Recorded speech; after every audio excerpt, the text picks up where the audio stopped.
E aí, meu povo, professora Mariana aqui com vocês. É um prazer estar aqui com vocês, meu povo, onde hoje juntos vamos resolver várias questões da banca IDECAM, meu povo. IDECAM, uma banca aí que está povoando o mundo dos concursos, né? Então, estamos encontrando vários momentos onde a IDECAM, ela vem aí pegando vários certames.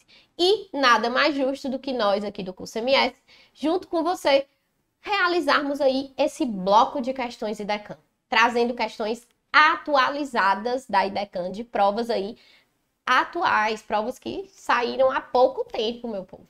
Então, são provas que você nem tem acesso ainda aí nos bancos de questões. Então, hoje, você, junto comigo, não pode perder essa revisão de questões IDECAM. São questões variadas, galera. Questões aí de vários tipos para você testar os seus conhecimentos e, claro, entender, sentir como é que a banca IDECAM se comporta quando os temas são, por exemplo, farmacologia, farmácia hospitalar. Então, são vários os temas que nós vamos aqui abordar hoje na resolução de questões IDECAM. Então, bora lá, bora juntos, vamos iniciar aí resolvendo essas questõezinhas IDECAM para que você fique com esse assunto na ponta da língua e entenda como é que essa banca se comporta, né? Porque, professora, que você sempre fala pra gente, aluno tem que resolver questão? Porque para a resolução de questão, você precisa estar afiado, então tem que estudar. E também para entender como a banca se comporta em vários assuntos do edital. Então, vamos deixar de conversa e bora começar aqui resolvendo questões IDECAM, onde nós já temos a primeira questão. Prefeitura de Campina Grande, Prefeitura de Campina Grande, farmacêutico 2021. Sobre a distribuição de fármacos para os líquidos intersticiais e intracelulares, avalie os itens abaixo. Então, ele fala: propriedades físico-químicas das substâncias, débito cardíaco, fluxo sanguíneo regional, permeabilidade capilar. São fatores que influenciam a taxa de liberação e quantidade de distribuição. Quais desses fatores influenciam a taxa de liberação dos fármacos e a quantidade de distribuição? Propriedades físico-químicas influenciam? Com certeza. Eu preciso saber como é que aquele fármaco está disposto ali. Débito cardíaco é um dos fatores que mais influenciam, além do fluxo sanguíneo regional, que vai ter total influência no volume de distribuição. E, além disso, também a permeabilidade capilar. Outro fator que não está aqui, que influencia diretamente na quantidade de distribuição, é o que, pessoal? A ligação às proteínas plasmáticas. Não está aí na questão, mas você adiciona aí nas tuas anotações, que é para não esquecer que a ligação às proteínas plasmáticas também influencia diretamente na quantidade de distribuição. Então, dessa forma, todos os itens contidos acima estão influenciando na taxa de liberação e na quantidade de distribuição. Resposta da questão: item D de dado. E bora para a segunda questão. Questãozinha também, IDECAM, da Prefeitura de Campina Grande. Mesma prova e, de novo, a IDECAM cobra o quê? Farmacocinética. Então, bora lá. A farmacocinética se divide em absorção, distribuição, metabolização e excreção. Na absorção, é importante aprender sobre os diferentes locais em que ela pode ocorrer e as barreiras fisiológicas que dificultam o processo absortivo. Sobre a absorção, avalie as afirmativas abaixo. Então, veja que a IDECAM, ela gosta de questões 1, 2, 3, 4, né? Então, ela gosta de questões 1, 2, 3, 4. E vamos aqui no primeiro. A absorção de um fármaco se dá após a sua administração e depende da passagem desse fármaco pelas barreiras do organismo, ok?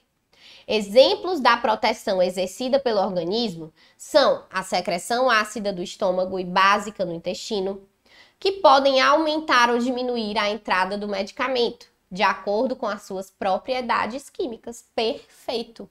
Então, um item é verdadeiro, já sabemos disso, né? Vamos agora para os outros. A via enteral é a forma mais simples e prática de se administrar um fármaco, já que engloba a administração endovenosa. Não, senhor. A via enteral, ela não engloba a administração endovenosa. Qual é a administração onde está a via endovenosa? É a parenteral. Então, parenteral. Apesar disso, é necessário que o medicamento apresente certa resistência, já que ele será exposto a ambientes ácidos no estômago e básicos no intestino. O resto está verdadeiro. 3. De forma geral, para que um fármaco seja administrado pela via oral e seja bem absorvido pelo organismo no trato digestivo, ele deve apresentar características hidrofílicas e carga positiva? Não. Para ser melhor absorvido, o fármaco ele deve ser o quê? Mais lipofílico. Está na sua forma não ionizada. Certo? Então ele deve ser mais lipofílico e deve estar na sua forma não ionizada. 4. Depois de absorvidos, os fármacos cairão diretamente na circulação sistêmica e posteriormente serão transportados pelo sistema porta até o fígado, onde sofrerão um processo chamado de metabolismo de segunda passagem? Não, de primeira passagem. Ok? Então, dessa forma, apenas um item é verdadeiro. O item A de aprovado é a nossa resposta da questão. E bora para a nossa terceira questão, né? Terceira questão, mais uma vez, farmacocinética e farmacodinâmica, cobrada na mesma prova da IDECAM, dessa vez na figura da farmacodinâmica. Olha aqui. Em farmacologia, segundo os mensageiros, são moléculas responsáveis pelo início da sinalização celular, mediante vias bioquímicas específicas. São exemplos de segundo mensageiro, exceto AMP cíclico, segundo mensageiro. GMP cíclico, segundo mensageiro. Cálcio, segundo mensageiro. Quem não é segundo mensageiro é o fibrinogênio, beleza? Então, o único aqui que não é segundo mensageiro é o fibrinogênio. E bora para a nossa quarta questão. Prefeitura de Mossoró, Rio Grande do Norte, farmacêutico 2024. 2024. Questãozinha aí, topzera, para quem está prestando atenção e está ligado às vias de administração de fármacos. Olha aí. A absorção é a transferência de um fármaco desde o seu local de administração até a circulação sanguínea. A velocidade e a eficiência da absorção dependem, dentre alguns fatores, da via de administração. Marque a alternativa que apresenta uma via de administração que não necessita do mecanismo de absorção. Ou seja, temos a via de administração e aquela que não tem a absorção, ou seja, que o medicamento ele já cai direto na circulação sanguínea. É a via intravenosa, né? Por que a via intravenosa não tem absorção, professora? Porque o medicamento já é administrado direto na circulação sanguínea. Então, para que você jamais esqueça, eu sugiro que você lembre que uma via de administração que não necessita do mecanismo de absorção é a via intravenosa. Não esqueça não, viu? Porque uma questão dessa é uma questão fácil e você não pode errar nas provas da IDECAM, ok? E bora para a quinta, né? Quinta questão, IDECAM, Prefeitura de Mossoró, 2024. E diz o seguinte: os fármacos diferem muito na maneira pelo qual o rim os manipula. Desde a penicilina, eliminada do sangue quase totalmente após uma única passagem pelo rim, ao diazepam, depurado de modo extremamente lento. Sobre o mecanismo de eliminação renal dos fármacos, marque o item correto. Sobre o mecanismo de eliminação renal dos fármacos, marque o item correto. Item A. Vários fármacos importantes são removidos predominantemente por excreção renal, podendo causar toxicidade em pessoas idosas e portadores de doenças renais. Perfeito. Sem segredo. Se eu sou um paciente idoso, eu tenho fluxo sanguíneo renal e a filtração glomerular diminuídas. O mesmo serve para pessoas portadoras de doenças renais, que também vão ter esse fluxo sanguíneo renal e filtração glomerular comprometidos. Então, a maioria dos fármacos que são predominantemente excretados por via renal podem causar, sim, toxicidade nesses casos. Mas vamos corrigir os outros. Muitos fármacos, incluindo aqueles altamente ligados às proteínas plasmáticas, atravessam livremente o filtro glomerular.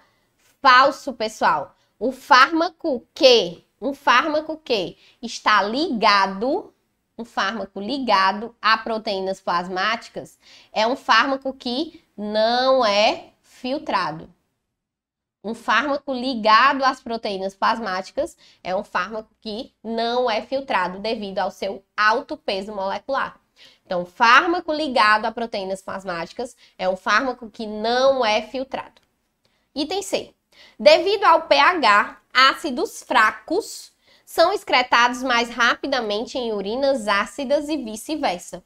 Não, né? Pelo contrário, em urinas básicas. E é aquela história da alcalinização da urina, para melhorar a eliminação de ácidos fracos.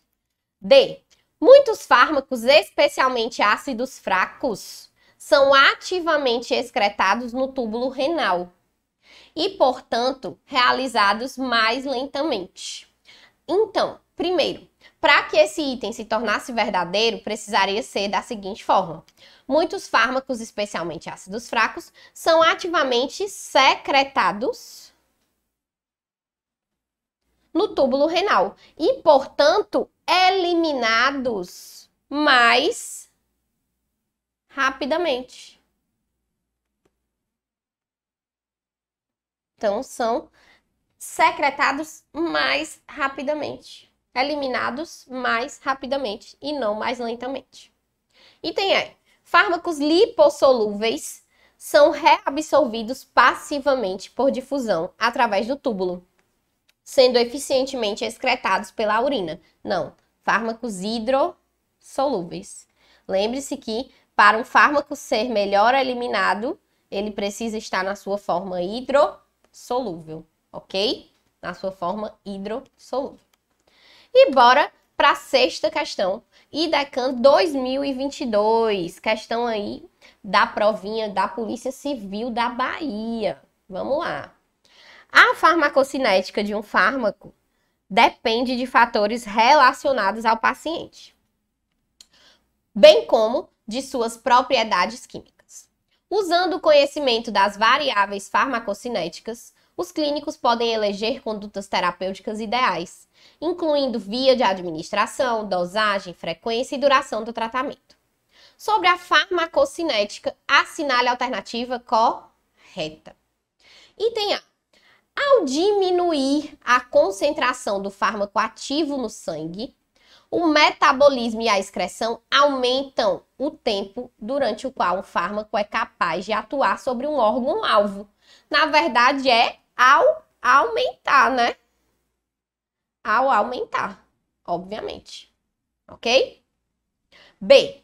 A meia-vida de eliminação é definida como o tempo durante o qual a concentração do fármaco no plasma diminui para a metade do seu valor original. Agora sim, definiu bem direitinho meia-vida.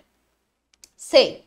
Os rins não conseguem eliminar os fármacos hidrofílicos de modo eficiente, pois estes facilmente atravessam as membranas celulares e são reabsorvidos nos túbulos contorcidos distais.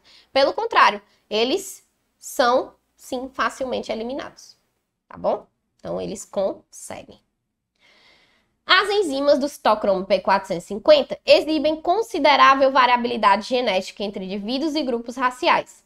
Entretanto, essas variações na atividade de P450 não alteraram a eficácia dos fármacos e os riscos de efeitos adversos. Pelo contrário, elas alterarão sim. A biodisponibilidade é definida como a passagem de um fármaco do seu local de administração para o plasma. Na verdade, a biodisponibilidade é a extensão e velocidade em que a porção ativa do fármaco atinge a circulação sistêmica. Então, em que a porção ativa do fármaco atinge a circulação sistêmica. Beleza? E bora então para a nossa 7ª questão. Questãozinha saindo do forno. Fundação Municipal de Teresina, Piauí, 2024, que eu esqueci de botar aqui. Farmacêutico IDECAM. Os fármacos podem ser biotransformados por oxidação, redução, hidrólise, hidratação, conjugação, condensação ou isomerização. Mas, qualquer que seja o processo, o objetivo é de facilitar sua excreção. As enzimas envolvidas na biotransformação encontram-se em muitos tecidos, mas as reações metabólicas envolvendo os medicamentos efetuam-se em maior frequência no fígado, né? Fácil demais uma questão dessa. Só para você lembrar que a metabolização ela acontece prioritariamente no fígado, ok? No fígado. E bora para a 8ª. 8ª questão. Fundação Municipal de Teresina, Piauí, 2024, farmacêutico IDECAM também. Questãozinha aqui sobre interações medicamentosas. Vamos lá. A prescrição simultânea de vários medicamentos e a subsequente administração é uma prática comumente utilizada em esquemas terapêuticos clássicos, com a finalidade de melhorar a eficácia dos medicamentos, reduzir a toxicidade ou tratar doenças coexistentes. Tal estratégia, denominada polifarmácia, merece atenção especial, pois os medicamentos são substâncias químicas que podem interagir entre si com nutrientes ou agentes químicos ambientais e desencadear respostas indesejadas e iatrogênicas. Sobre as interações medicamentosas, é correto afirmar que os diuréticos tiazídicos podem aumentar a excreção de lítio? Não, senhor. Eles vão reduzir o clearance renal de lítio. Então, eles não aumentam a excreção de lítio. O mebendazol pode elevar a absorção do ibuprofeno? Na literatura, pessoal, não existe essa relação entre a mebendazol e ibuprofeno, entre mebendazol e AINES. Então, não é, assim, prioritariamente uma interação medicamentosa que seja proeminente, ok? C. Os diuréticos poupadores de potássio podem aumentar o efeito hipercalêmico, ou seja, de aumento de potássio, dos inibidores da ECA? Sim. Então, sim. Se eu utilizo um diurético poupador de potássio com o inibidor da ECA, eu posso ter hipercalemia, aumento dos níveis de potássio. D. O tialbendazol pode aumentar o metabolismo dos derivados de teofilina? Não. O tialbendazol, ele é um inibidor enzimático. Por ser um inibidor enzimático, ele vai, então, reduzir o metabolismo dos derivados da teofilina. Os antiácidos podem elevar a absorção de antibióticos quinolonas? Não, já sabemos que a relação antibiótico-antiácido é que o antiácido reduz a absorção dos antibióticos. Isso é geral, beleza? Então, 8ª questão, Fundação Municipal de Teresina, Piauí, 2024, item C de casinha, a nossa resposta. E bora para a 9ª questão. 9ª questãozinha diz o seguinte: IDECAM, Prefeitura de Campina Grande.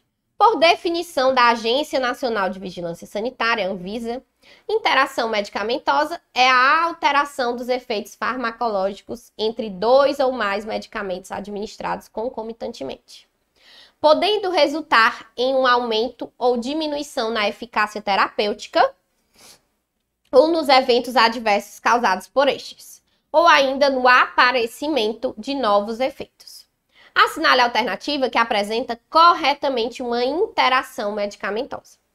Item A. A vitamina K aumenta a resposta dos anticoagulantes orais? Não, ela reduz, né? E é inclusive um antídoto da varfarina. B. Anticoagulantes podem causar hemorragia se utilizados com alguns anti-inflamatórios, como o ácido acetil salicílico. Isso é verdadeiro. Por quê, né, pessoal? Dá para eu aparecer. Por quê, né, pessoal? Porque o ácido acetil salicílico, ele influencia diretamente aí na coagulação. Então, sim, alguns anticoagulantes utilizados com esses tipos de AINES, como o ácido acetil salicílico, pode causar hemorragia. C. Os antibióticos, como a tetraciclina, têm seu efeito terapêutico potencializados quando administrado com antiácidos. De novo, a IDECAM falando disso, né? Relação antiácido com antibiótico. Sabemos que a absorção do antibiótico fica o quê? Prejudicada. Então, não é potencializando, é reduzindo. D. O antiácido aumenta a absorção e potencializa a ação de medicamentos anti-inflamatórios. Mais uma vez, eles amam antiácidos. Antiácido com outro medicamento, nós vamos ter o quê? A redução da absorção do outro medicamento. Beleza? Por um processo aí de possível quelação, ok? Então, resposta da nossa questão, item B de bolinha azul. E vamos para a 10ª questão. 10ª questão, Prefeitura de Mossoró, Rio Grande do Norte, farmacêutico 2024. Interação medicamentosa é o evento clínico em que os efeitos de um fármaco são alterados pela presença de outro fármaco, como alimento, bebida ou algum agente químico ambiental, e causa efeitos comuns adversos. Assinale a opção que apresenta um exemplo correto de interação entre medicamentos. Item A. A hidroclorotiazida interage com a anfotericina B, aumentando o risco de hipercalemia? Não, de hipocalemia.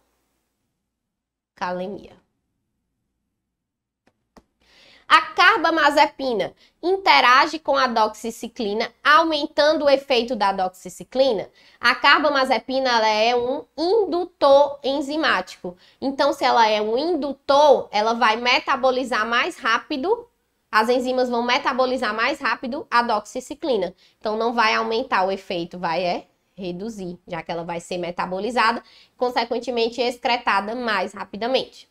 O mesmo pensamento a gente tem para o item C, que o fenobarbital também é um indutor enzimático, que interage com a amitriptilina e, na verdade, vai reduzir os efeitos da amitriptilina.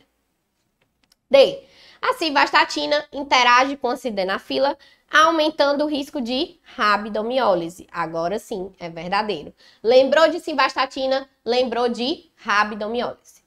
A metformina interage com o captopril, elevando a concentração de glicose sérica? Não, ela reduz, ajuda a reduzir a concentração de glicose sérica. E aí são fármacos que vão ter interação benéfica, ok? Então, lembrou de simvastatina, lembrou de quê, meu povo? De rabdomiólise, beleza?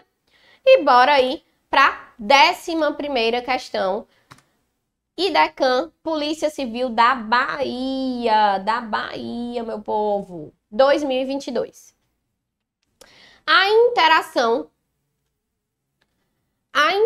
medicamentosa pode aumentar ou diminuir os efeitos de um ou de ambos os fármacos.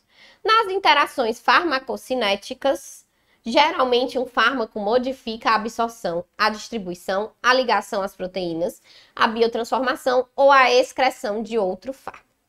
Sobre o assunto, assinale a alternativa correta. Item A. A simvastatina é um fármaco que deve ser administrado em jejum, pois haverá melhor absorção intestinal?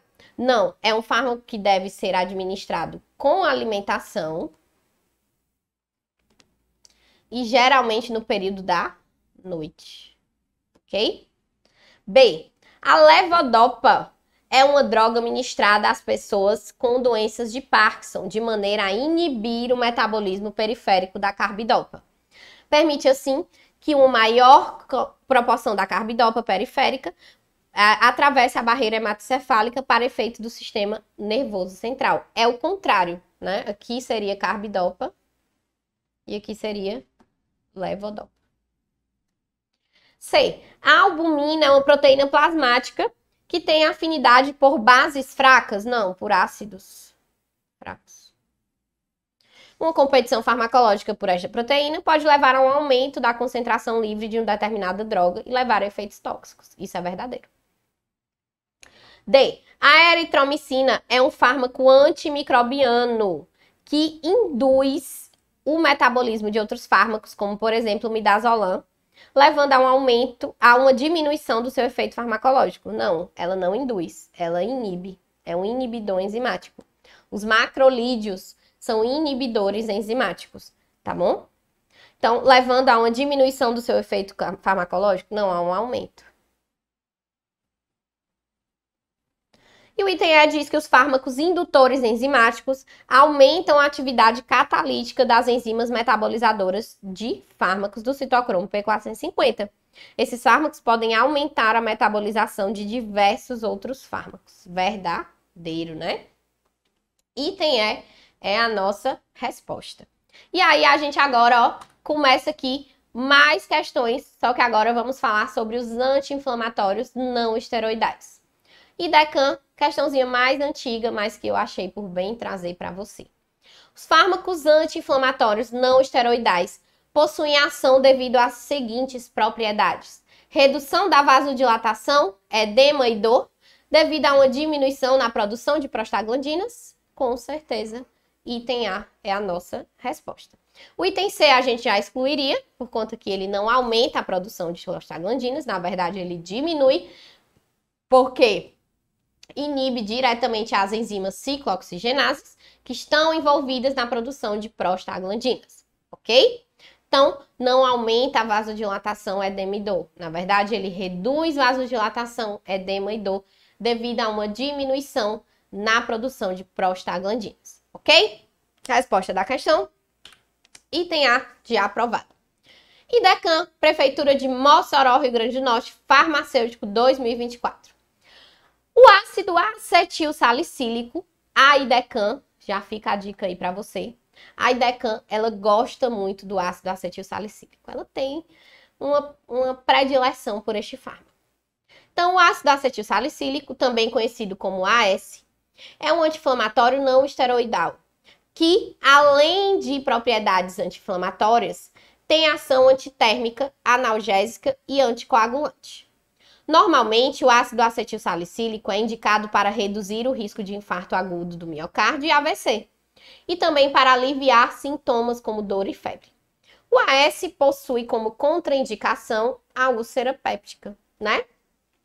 Por quê? Porque ele é um inibidor preferencialmente seletivo de COX-1, ele gosta mais de COX-1, não quer dizer que ele não goste da 2, mas ele gosta mais de COX-1. E COX-1, ela é constitutiva na região do estômago. Produz ali prostaglandinas que vão proteger o estômago. Uma vez que essa COX, ela está inibida pelo ácido acetilsalicílico de maneira irreversível, quer dizer que as prostaglandinas protetoras do estômago não estão sendo produzidas. Então, o paciente que já tem predisposição à úlcera péptica, piora ainda mais se utilizar anti-inflamatórios não esteroidais, principalmente os não seletivos. Beleza? Então, resposta da questão 13, item B de bora para a questão 14. Questão 14, Fundação Municipal de Teresina, Piauí 2024, que eu não coloquei, e diz o seguinte: um dos principais analgésicos utilizados pela população é o ácido acetil salicílico. Sabe-se que ele possui um efeito antitrombótico em doses muito inferiores às necessárias para as outras drogas. Assim, correto afirmar que o efeito ocorre devido a... Então, ele está querendo dizer que o ácido acetilsalicílico ocorre também, além do efeito entre dor e febre, ele também vai atuar na coagulação sanguínea, né? Tem efeito antitrombótico. Por quê? Por conta aí da presença dos tromboxanos, que são inibidos com a inibição da ciclooxigenase. Então, isso ocorre devido à inativação irreversível da ciclooxigenase das plaquetas, inibindo a produção de tromboxano A2. Pronto, é isso mesmo. O resto de tudo que ele fala aqui está incorreto. Capacidade de inibir a ciclooxigenase e diminuir os leucotrienos? Não. Quem está nos leucotrienos é a lipoxigenase. Capacidade de bloquear a síntese de prostaciclina no endotélio vascular? Não, a relação ela está principalmente ligada ao tromboxano ser inibido. Completa inativação da lipoxigenase das plaquetas? Também não. Inativação da via intrínseca da coagulação? Nada a ver. Então, realmente, o efeito antitrombótico, ele está ligado principalmente à inativação irreversível da ciclooxigenase das plaquetas, inibindo a produção de tromboxano A2. Beleza? Show de bola? Então, questão 14, item A de aprovado. E bora para a questão 15. Questãozinha 15 aí, ó, sobre hipertensão. Fundação Municipal de Teresina, Piauí. IDECAM, bora lá. A hipertensão arterial ou pressão alta é uma doença crônica caracterizada pelos níveis elevados da pressão sanguínea nas artérias. Ela acontece quando os valores das pressões máximas e mínimas são iguais ou ultrapassam 14/90. A pressão alta faz com que o coração tenha que exercer um esforço maior do que o normal para fazer com que o sangue seja distribuído corretamente no corpo. Além disso, ela é um dos principais fatores de risco para a ocorrência de acidente vascular cerebral, infarto, aneurisma arterial e insuficiência renal e cardíaca. Sobre as opções de tratamento para a hipertensão, é correto afirmar que: item A. Os beta-bloqueadores possuem mecanismo antihipertensivo complexo, que envolve a diminuição do débito cardíaco, redução de secreção de renina, readaptação dos barorreceptores e diminuição das catecolaminas nas sinapses nervosas. Isso está verdadeiríssimo. Essas são as principais ações dos beta-bloqueadores. Não esqueça mais disso, meu aluno. Não esqueça mais disso, por favor, tá? Item B. Os antagonistas dos receptores de angiotensina 2 antagonizam a ação da angiotensina 2 no bloqueio, por meio do bloqueio específico de seus receptores AT1. Porém, não são eficazes como monoterapia no tratamento do paciente hipertenso. Pelo contrário, são sim eficazes, tá bom? Podem ser utilizados em monoterapia. C. Os vasodilatadores diretos, como a hidralazina e o captopril. Opa! Captopril não. Captopril é o quê? Inibidor da ECA, né? Inibidor da ECA. Atuam diretamente sobre a musculatura da parede vascular, promovendo relaxamento muscular com consequente vasodilatação e redução da resistência vascular central, não periférica. D. A ação dos diuréticos está relacionada com a inibição da síntese de cortisol e com a consequente elevação da reabsorção tubular da água. Não. A ação antihipertensiva dos antagonistas dos canais de cálcio decorre da elevação da resistência vascular periférica. Elevação não, da diminuição, da redução. Por diminuição da concentração de cálcio nas membranas musculares lisas vasculares. Ok? Resposta da nossa questão. Item A de A aprovado e bora para a questão 16, questãozinha mais antiga, mas que eu coloquei para relembrá-los um ponto muito importante. Item A não, né? Vamos lá. É recomendado que uma pessoa hipertensa com bronquite seja medicada com propranolol para o tratamento da sua hipertensão? A resposta, obviamente, é não, né? Por que que é não? Porque o propranolol, pessoal, e aí eu já vou logo dando aí a resposta da questão, porque o propranolol, ele é um fármaco não seletivo. Por ser não seletivo, ele vai agir em receptores beta 1 e beta 2. Onde beta 1, tudo bem, está no coração, ele bloqueia beta 1, isso é ok para ação antihipertensiva. Mas ele vai causar aqui broncoconstrição com o bloqueio de beta 2, que está nos pulmões. Então, para um paciente que esteja com bronquite, isso é péssimo, né? Então, nada feito, beleza? Questão 16, item C de casinha, a nossa resposta. E vamos para a questão 17. Fundação Municipal de Teresina, Piauí, Farmacêutico 2024. Os antibióticos pertencentes à classe dos macrolídeos constituem um grupo de agentes muito ambulatorialmente usados. Possuem ampla eficácia no tratamento de infecções respiratórias. Eles possuem certa atividade contra agentes gram-positivos, gram-negativos, micobactérias e algumas espiroquetas. Entretanto, como não são fármacos de primeira linha para a maioria desses germes, tal fato restringe o seu uso a infecções específicas. Sobre os macrolídeos, marque o item correto. Ponto importante é que a IDECAN gosta dos macrolídeos, principalmente da eritromicina.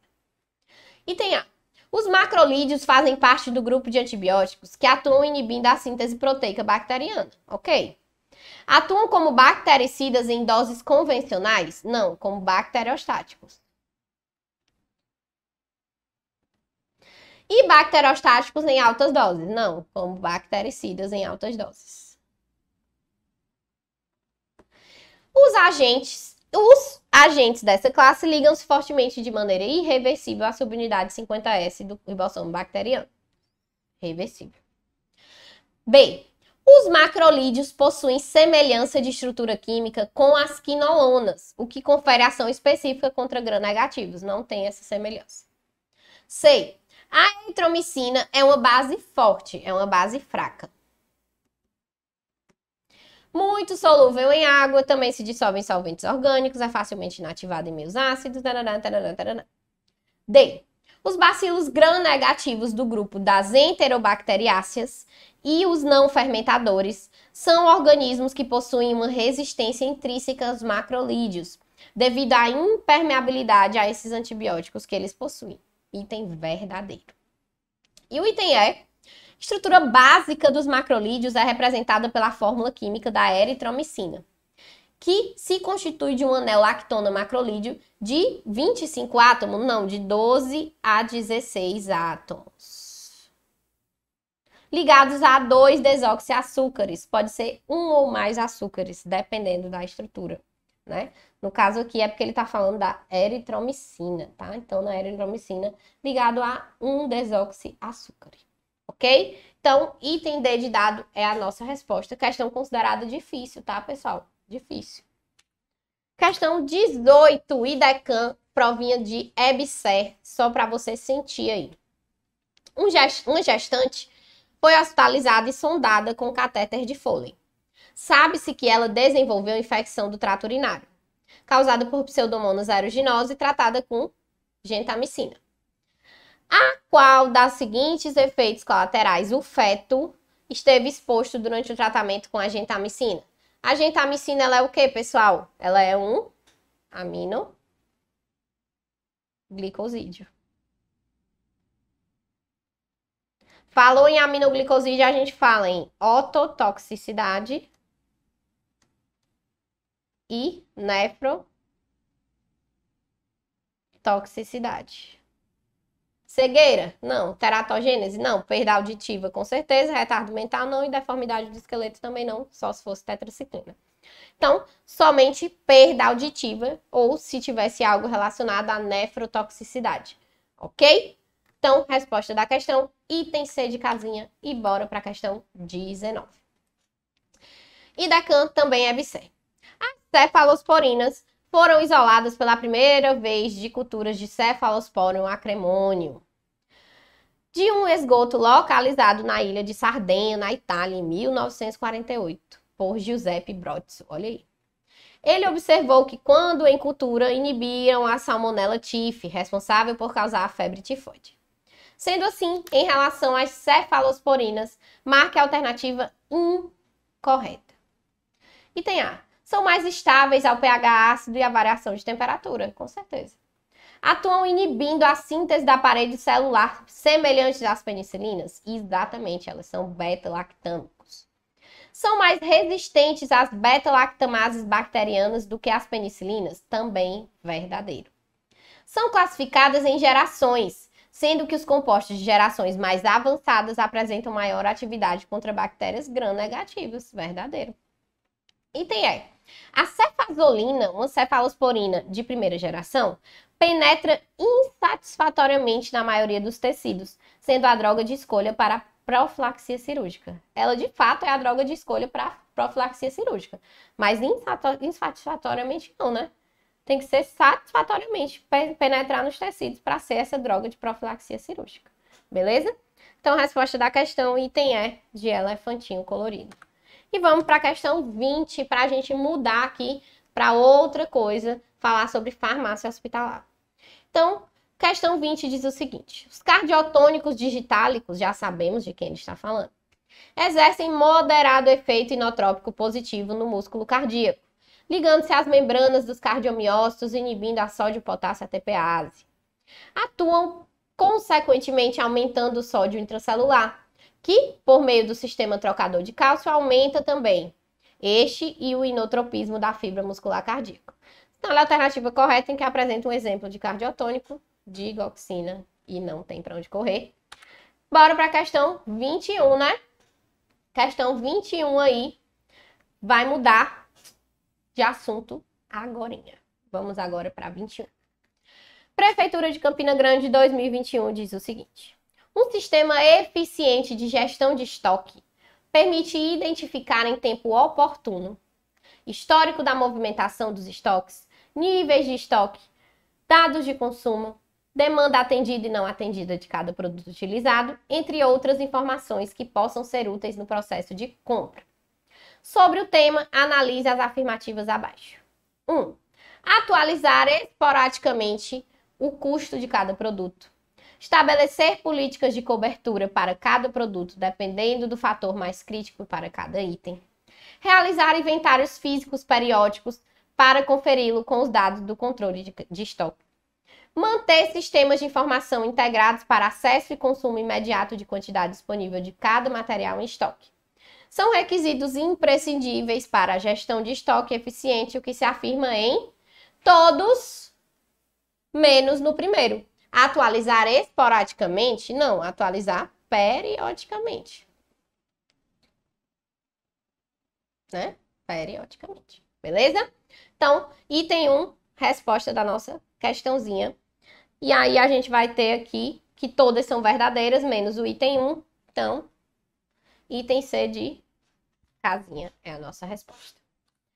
Questão 22. De acordo com o CFF, farmácia hospitalar e outros serviços de saúde definem-se como unidade clínica, administrativa e econômica, dirigida por farmacêutico, ligada hierarquicamente à direção do hospital ou serviço de saúde, e integrada funcionalmente com as demais unidades administrativas e de assistência ao paciente.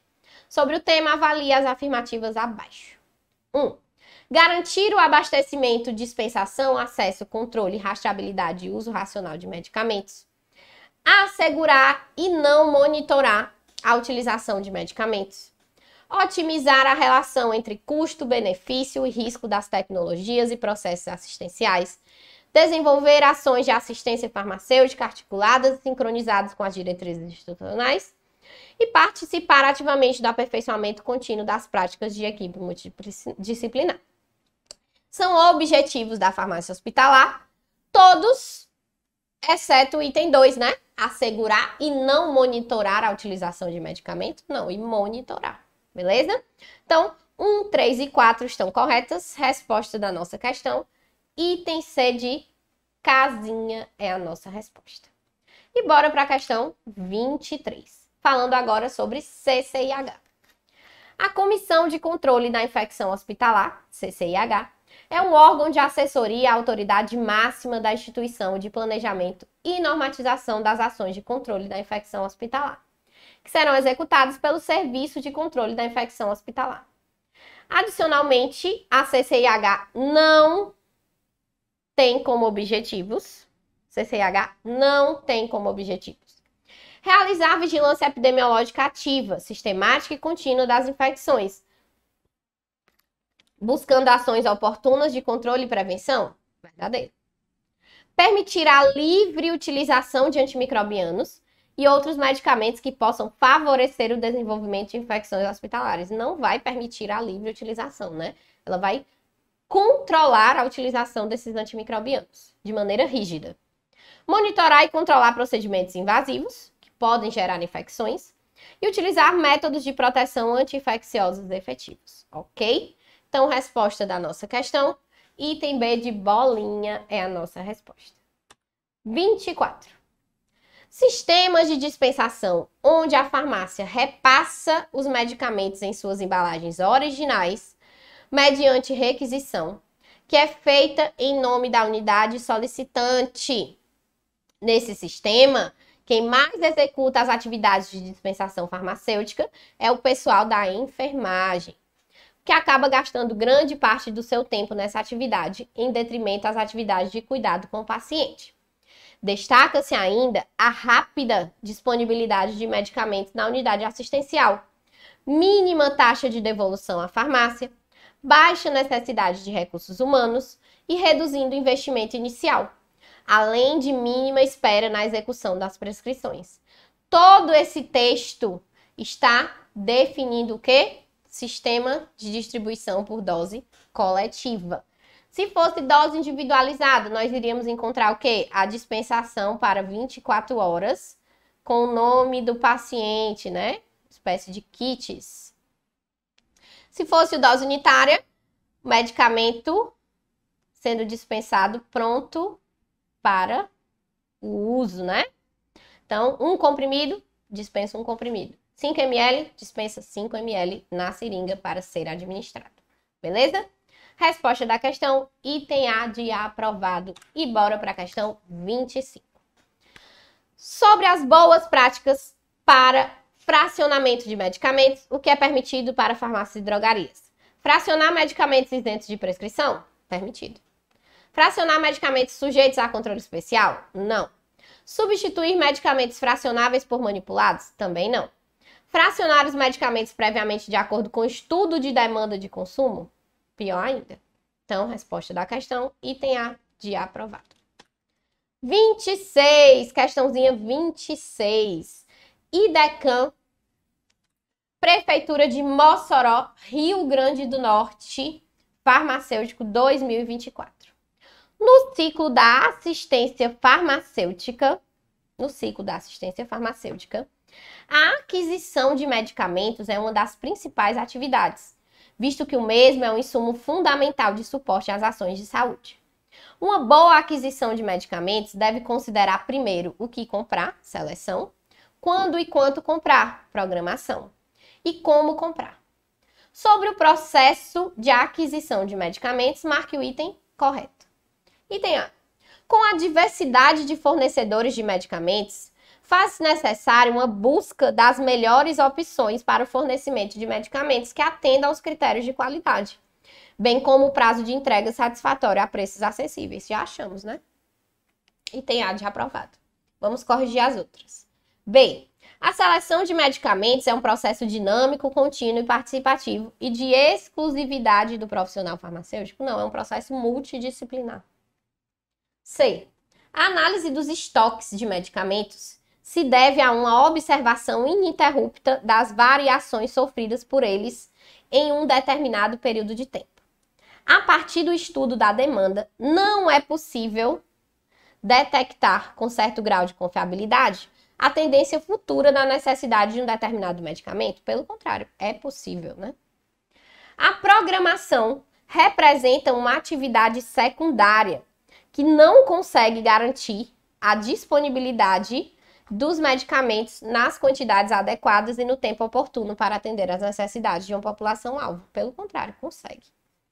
E o item E diz que o processo de compra de medicamentos no setor público é complexo, pois envolve um conjunto de exigências legais e administrativas que devem ser cumpridas. Lei das licitações. As normas que regulam os processos de aquisição nos hospitais públicos são as estabelecidas pela 5991? Não, pela nova Lei das Licitações, Lei 14.133 de 2021. Beleza? Então, precisa ser comprado pela nova Lei das Licitações. E bora para a questão 27. IDECAM, Prefeitura de Mossoró, 2024. Programa de Controle das Infecções Hospitalares é um conjunto de ações desenvolvidas de forma deliberada e sistemática, tendo em vista a máxima redução possível da incidência e da gravidade das infecções hospitalares. Para a adequada execução do Programa de Controle da Infecção Hospitalar, os hospitais deverão possuir uma Comissão de Controle da Infecção Hospitalar, órgão de assessoria à autoridade máxima da instituição e para a execução das ações de controle de infecção hospitalar. Marque a opção que apresenta uma função do farmacêutico no âmbito da CCIH. Nomear os componentes da CCIH por meio de ato próprio? Não. Prescrever antimicrobianos para bactérias multiresistentes? O farmacêutico não prescreve antimicrobianos. Participar da padronização de antimicrobianos? Agora sim, né? Padronização e controle do uso de antimicrobianos. Propiciar a infraestrutura necessária para a correta operacionalização da CCIH? Não, isso é da diretoria do hospital. Suspender isolamento dos pacientes na área hospitalar de acordo com as normas de isolamento padronizadas pela CCIH? Não é o farmacêutico que faz isso, né? Então, a padronização dos antimicrobianos está intrinsecamente ligada com a atuação do profissional farmacêutico na CCIH. Questão 28. Fundação Municipal de Teresina, Piauí, farmacêutico. As farmácias de hospitais, clínicas e estabelecimentos congêneres são, né, na verdade, a farmácia, né? É uma unidade clínica, administrativa e econômica dirigida por farmacêutico, ligada hierarquicamente à direção do hospital, adaptada e integrada funcionalmente às demais unidades administrativas e de assistência ao paciente. Desse modo, compete ao farmacêutico hospitalar desenvolver e participar de ações assistenciais multidisciplinares dentro da visão da integralidade do cuidado ao paciente. Pronto, já achamos. Delegar aos auxiliares de farmácia as tomadas de decisão relativas à terapia medicamentosa, tais como protocolos clínicos e diretrizes terapêuticas. Não, né, pessoal? Executar exames de dosagem de vancomicina plasmática em pacientes de UTI em uso desse antibiótico. Não, executar não, ele pode solicitar, né? Que é a vancomicina, para o quê? Avaliar ali aquela quantidade de vancomicina no sangue do paciente. Atuar junto ao serviço de higienização hospitalar na elaboração de escalas de trabalho. Realizar ações de farmacovigilância, tecnovigilância e hemovigilância. Vigilância patrimonial e demais vigilâncias? Não, né? Vigilância e segurança. Ser vigilante lá no hospital. Não, né? Então, também não. Então, item A é a nossa resposta. 29. Também da mesma provinha. Infecção hospitalar é a infecção adquirida após a internação do paciente, que se manifesta durante a internação ou mesmo após a alta, quando puder ser relacionada com a internação ou procedimentos hospitalares. Controlar a infecção é garantir a qualidade dos serviços e atendimentos prestados dentro da instituição. Dessa maneira, marque a opção que apresenta uma medida utilizada no combate às infecções hospitalares. Vamos lá. Item A. Desinfetar as mãos com hipoclorito de sódio a 2% após o contato com o paciente. Não, vai queimar a tua mão. Lavar sempre as mãos, ou quando não houver sujidade visível, pode-se utilizar álcool a 70 como alternativa. Beleza. Manter os cabelos compridos, soltos durante o manuseio do doente? Não, presos. Manter o avental aberto para facilitar a ventilação do profissional? Não. Liberar o uso de joias e adornos no manuseio de pacientes? Não. É proibido. Ok? Então, a resposta da questão, item B de bola. E chegamos na questão 30. Também da mesma provinha. Questão 30 fala o seguinte. A reação adversa a medicamento, é qualquer resposta prejudicial ou indesejável não intencional a um medicamento que ocorre nas doses usualmente empregadas no homem para profilaxia, diagnóstico, terapia da doença ou para modificação de funções fisiológicas. Sobre as RAM, pode-se afirmar que, em apoio ao Sistema Nacional de Farmacovigilância, os Centros de Informações sobre Medicamentos e os Centros de Informação e Assistência Toxicológica são serviços apropriados ao suporte das ações de monitorização de medicamentos e reações adversas. Beleza? Verdadeiro? Vamos corrigir as outras. As consequências das reações adversas a medicamentos são muito limitadas, pelo contrário, abrangendo quase sempre reações de leve intensidade com pouca relevância clínica, sem prejuízos de mais graves. Não vou nem continuar lendo. Notificação de suspeita de RAM é obrigatória. Portanto, sua prossecução depende da fiscalização sanitária e da responsabilidade do profissional com relação ao paciente atendido e com a saúde da coletividade. Eu nem entendi direito esse item, né? É a obrigatória? Ou é obrigatória? Né? Fica dúvida aí. Mas, enfim, é um item incorreto, tá? Porque não é obrigação só da fiscalização sanitária e do profissional. Pode, qualquer pessoa, dependendo aí da sua situação, pode notificar a reação adversa. Variabilidade da gravidade. As variedades de medicamentos pelos quais são usados e os sítios de ocorrência fazem parte da identificação de uma RAM. Processo bastante simples. Não é um processo simples, né? Mas não fez sentido também esse item. Os medicamentos isentos de prescrição médica não causam reações adversas? Ah, se fosse, né? Mas causam. Questão 31. Fundação Municipal de Teresina também. A Resolução 673 de 2019 do Conselho Federal de Farmácia dispõe sobre as atribuições e competências do farmacêutico em serviços de hemoterapia e bancos de sangue. Segundo a referida resolução, é papel do farmacêutico realizar a prescrição de medicamentos e outros produtos com finalidade terapêutica cuja dispensação exige a prescrição médica? Não, ele não pode fazer essa prescrição. Supervisionar e executar a prescrição de hemocomponentes? Não, não pode prescrever hemocomponentes. Realizar a coleta de sangue diária de doadores com a utilização correta de instrumentos e equipamentos? Não, quem realiza é enfermagem profissional da enfermagem. Executar a triagem clínica e hematológica dos candidatos à doação de sangue? Agora sim.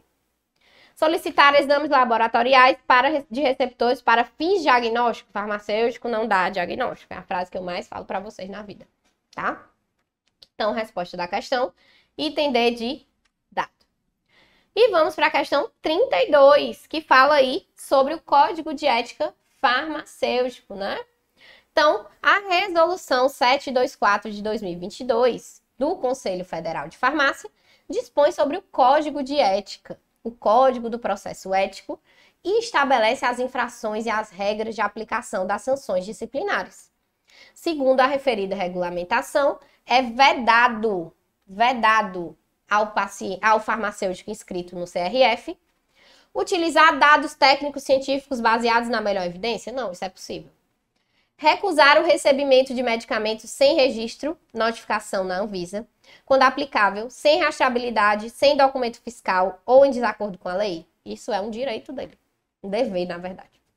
Avaliar a prescrição decidindo justificadamente pela não dispensação ou aviamento? Também não é vedado. Votar nas eleições para conselheiro federal? Não é vedado.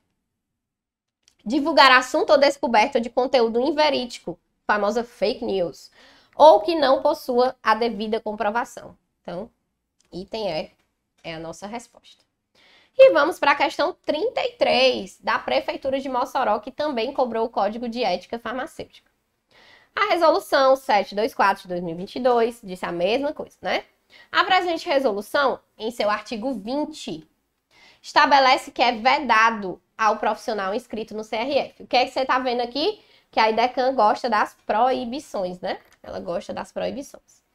Guardar sigilo de fatos e informações dos quais tenha conhecimento no exercício da profissão, excetuando-se os casos amparados pela legislação vigente, cujo dever legal exige a comunicação, denúncia ou relato a quem é de direito. Isso não é vedado, né, pessoal? Divulgar informações sigilosas das quais tenha conhecimento, quando em participação de comissões, reuniões, auditorias internas ou externas, ou em qualquer outro tipo de processo avaliativo ou investigativo. Isso sim é vedado. Avaliar a prescrição, decidindo justificativamente pela não dispensação ou aviamento. Participar da elaboração e zelar pelo cumprimento dos planos de gerenciamento de resíduos e serviços de saúde do local sob sua responsabilidade. Dever, né? Fornecer orientações necessárias ao usuário, objetivando a garantia, segurança e efetividade da terapêutica, observando o uso racional de medicamentos. Não tem para onde correr, né? O único que está incorreto realmente é o item B de bola. Aliás, que está correto em relação a vedado, né? A proibição. Questão 34. Enorme a questão. O gerenciamento dos resíduos de serviços de saúde podem ser entendidos como um conjunto de procedimentos de gestão planejados e implementados a partir de bases científicas, técnicas, normativas e legais, com o objetivo de minimizar a geração de resíduos e proporcionar um encaminhamento seguro de forma eficiente, visando a proteção dos trabalhadores e a preservação da saúde pública, dos recursos naturais e do meio ambiente. Em relação às classes de risco dos resíduos, assinale a alternativa correta. Resolução aí, ó, RDC 222 de 2018, ou famosa biossegurança também. Item A. Classe de risco 1, moderado risco individual e limitado risco para a comunidade? Não, né? Ela é baixo risco individual e baixo risco para a comunidade. Inclui os agentes biológicos que provocam infecções no homem, cujo potencial de propagação e disseminação é limitado, para os quais existem medidas terapêuticas e profiláticas. Na verdade, ele definiu a classe de risco 2 aqui. Tá? Então, a gente pode corrigir aqui, tirando, né? E trocando por classe de risco 2. Classe de risco 2, baixo risco individual e para a comunidade. Agentes biológicos conhecidos por não causarem doenças no homem ou nos animais adultos sadios. Ele definiu a classe de risco 1, só fez trocar. Classe de risco 5, não vou nem ler, que nem existe. Só temos até a 4. Classe de risco 3, baixo risco individual e moderado risco para a comunidade. Não, não é. É alto risco individual e moderado risco para a comunidade. Inclui os agentes biológicos que possuem capacidade de transmissão por via respiratória, que causam patologias humanas ou animais potencialmente letais, para os quais existem usualmente medidas de tratamento ou prevenção. Representam riscos se disseminados na comunidade e no ambiente, podendo se propagar de pessoa a pessoa. E o item E, que é o item correto, diz que a classe de risco 4 tem elevado risco individual e elevado risco para a comunidade. Classificação do Ministério da Saúde, que inclui agentes biológicos que representam grande ameaça para o ser humano e para os animais, implicando grande risco a quem os manipula, com grande poder de transmissibilidade de um indivíduo a outro, não existindo medidas preventivas e de tratamento para os agentes. Beleza? Questão 35, saindo aí um pouquinho do que nós já vimos e entrando agora um pouco nas análises clínicas que vêm aparecendo aí nos editais da IDECAN, tá? A ureia é sintetizada como produto final do metabolismo das proteínas e dos aminoácidos. Por conseguinte, a síntese depende da ingestão diária de proteínas e do metabolismo endógeno das proteínas. A maior parte da ureia produzida durante esses processos metabólicos é eliminada por filtração glomerular, sendo que 40% a 60% volta a difundir-se no sangue. Sobre o tema, assinale a alternativa que apresenta uma patologia na qual a concentração de ureia plasmática está significativamente diminuída, ou seja, baixa de ureia. Ureia reduzida. Vai acontecer principalmente na insuficiência hepática. Por quê, pessoal? Porque os hepatócitos, se eles estiverem em disfunção, eu vou ter ali a ocorrência da diminuição das funções dos hepatócitos. E, por acaso, a ureia, a síntese da ureia, o ciclo da ureia, ocorre principalmente ali no fígado. Então, se eu tenho alterações de insuficiência hepática, problemas nos hepatócitos, problemas nas células do fígado, a ureia e o seu ciclo, elas vão estar prejudicadas. E por isso, então, eu tenho uma redução da ureia plasmática. Beleza? Questão 36. Um resultado de leucograma apresentou leucocitose, aumento de leucócitos, desvio à esquerda, ou seja, presença de células jovens, neutrofilia e neutrófilos com granulações tóxicas. E presentes em quase todos, vacúolos citoplasmáticos e segmentação com picnose da cromatina nuclear. Com base nessas informações, o diagnóstico sugestivo é de um processo agudo de infecção bacteriana, né? Por quê? Porque eu tenho leucocitose, eu tenho desvio à esquerda, eu tenho neutrofilia. 3 pontos extremamente importantes para tratar, quando se trata, né, de uma infecção bacteriana aguda. Além disso, granulações tóxicas nos neutrófilos, vacúolos citoplasmáticos. Então, são características muito sugestivas de um processo bacteriano infeccioso agudo, ok? E bora para a questão 37, que é bem facinha, só para você não perder aí o fio da meada. Um homem de 65 anos procurou o serviço de saúde relatando estar urinando com muita frequência e ingerindo muito líquido. O médico solicitou a sua glicemia de jejum, sendo aferida em 145 mg por decilitro, ou seja, o paciente está diabético. O que alertou sobre a possibilidade de diagnóstico de diabetes mellitus. Com base nas informações sobre o paciente em questão, assinale a alternativa que inclui um exame complementar e auxilia no diagnóstico, obviamente, é a hemoglobina glicada, né? Os outros não vão me ajudar, ok? 38. Nos métodos enzimáticos para a determinação do colesterol total sérico, utilizando os métodos da oxidase e peroxidase, a enzima colesterol oxidase vai reagir com quem? Com colesterol livre, beleza? Colesterol livre. E para a gente fechar com chave de ouro, um exame de sangue é essencial para avaliar o risco de doenças mais importantes durante a gravidez, a anemia hemolítica, onde há destruição das hemácias ali, né? Por meio dele é possível analisar a presença de anticorpos que atacam as hemácias, o que torna a gestante vulnerável a essa doença. O teste que permite detectar a presença de substâncias específicas nas membranas das hemácias é o Cumbis direto. Por que que não é o indireto? Porque ele vai detectar a presença de substâncias específicas, porém no soro, e não na superfície das hemácias. O direto é direto nas hemácias, beleza? PPD tem a ver com tuberculose, PCR, proteína C reativa, para ver se está acontecendo alguma inflamação ou infecção, e o fator RH, RH positivo ou negativo, não tem a ver, ok? Então, resposta da questão, Cumbis direto. Beleza, meu povo? Então, ó, fechamos com chave de ouro aí nossa resolução de questões IDECAN. Espero que vocês tenham gostado. Um grande beijo e a gente se encontra em outros vídeos.